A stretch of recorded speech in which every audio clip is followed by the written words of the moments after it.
ഇന്ന് പത്രത്തിൽ കണ്ട ഒരു ഫോട്ടോയാണ്. ചിന്താ രവീന്ദ്രൻ ഫൗണ്ടേഷന്റെ ഭാഗമായി പ്രമുഖ സാംസ്കാരിക നേതാക്കളെല്ലാം പലസ്തീൻ ഐക്യദാർഢ്യം പ്രഖ്യാപിച്ചുകൊണ്ടുള്ള ഒരു പരിപാടിയുടെ ഫോട്ടോ. അതില് ആ സാംസ്കാരിക നേതാക്കൾ ധരിച്ചിരിക്കുന്ന ആ ഷോള് കണ്ടില്ലേ?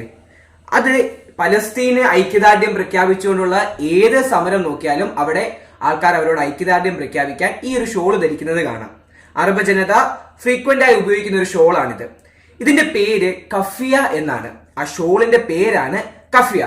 പലസ്തീനുമായി ബന്ധപ്പെട്ട് ഏത് സമരത്തിലും ഈ കഫിയ ഷോൾ ധരിച്ചാണ് ആൾക്കാർ എത്തുന്നത്. അതുപോലെ തന്നെ ഈ ഫോട്ടോയില് ഈ ആൾക്കാരുടെ കയ്യിൽ ഒരു തണ്ണിമത്തനും കാണാൻ സാധിക്കും. എന്തിനാ ആ തണ്ണിമത്തൻ ഉപയോഗിക്കുന്നത്? നമുക്കറിയാം, കഴിഞ്ഞതിന് മുമ്പത്തെ വർഷവും പലസ്തീൻ ഐക്യദാർഢ്യം പ്രഖ്യാപിച്ചുകൊണ്ട് കനീൽ കുസൃതി തണ്ണിമത്തന്റെ ഷേപ്പിലുള്ള ബാഗ് കൊണ്ടുവരുന്നു. ഇപ്പോഴും ക്യാൻസിലും ഓസ്കാറിലും മറ്റു പ്രമുഖ ചടങ്ങുകളിലുമെല്ലാം പലരും പലസ്തീനോട് ഐക്യദാർഢ്യം പ്രഖ്യാപിച്ചുകൊണ്ട് തണ്ണിമത്തന്റെ ഷേപ്പുള്ള ബാഗുകളൊക്കെ കൊണ്ടുവരാറുണ്ട്. അതിന് കാരണം പലസ്തീന്റെ ഫ്ലാഗ് നോക്കുകയാണെങ്കിൽ അതില് റെഡ്, ബ്ലാക്ക്, വൈറ്റ്, ഗ്രീൻ ഈ കളറുകളൊക്കെയാണ് അതിന്റെ ഫ്ലാഗ്. അതേ കളറുകൾ തന്നെയാണ് ഒരു തണ്ണിമത്തനും ഉള്ളത്. അപ്പോൾ അതിനെ സിംബലൈസ് ചെയ്യാൻ വേണ്ടിയാണ് ഇത്തരം സമരങ്ങൾ വരുമ്പോൾ പലസ്തീനോട് ഐക്യദാർഢ്യം പ്രഖ്യാപിക്കാൻ അവരുടെ സിംബലായിട്ട് തണ്ണിമത്തനും ഉപയോഗിക്കുന്നത്.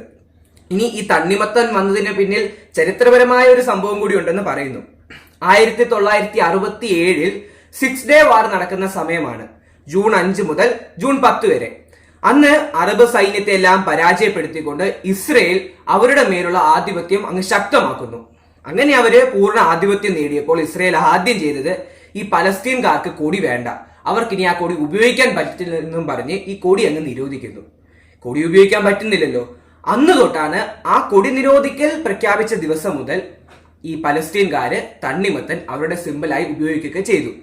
അങ്ങനെ തണ്ണിമത്തൻ പലസ്തീൻ എന്ന രാജ്യത്തിന്റെ സിംബൽ ആവുകയും ഇത്തരം പലസ്തീനെ സപ്പോർട്ട് ചെയ്തുകൊണ്ടുള്ള സമരങ്ങളിൽ കഫിയ എന്ന ഷോള് ആളുകൾ ഉപയോഗിക്കാനും തുടങ്ങി. ഓക്കെ.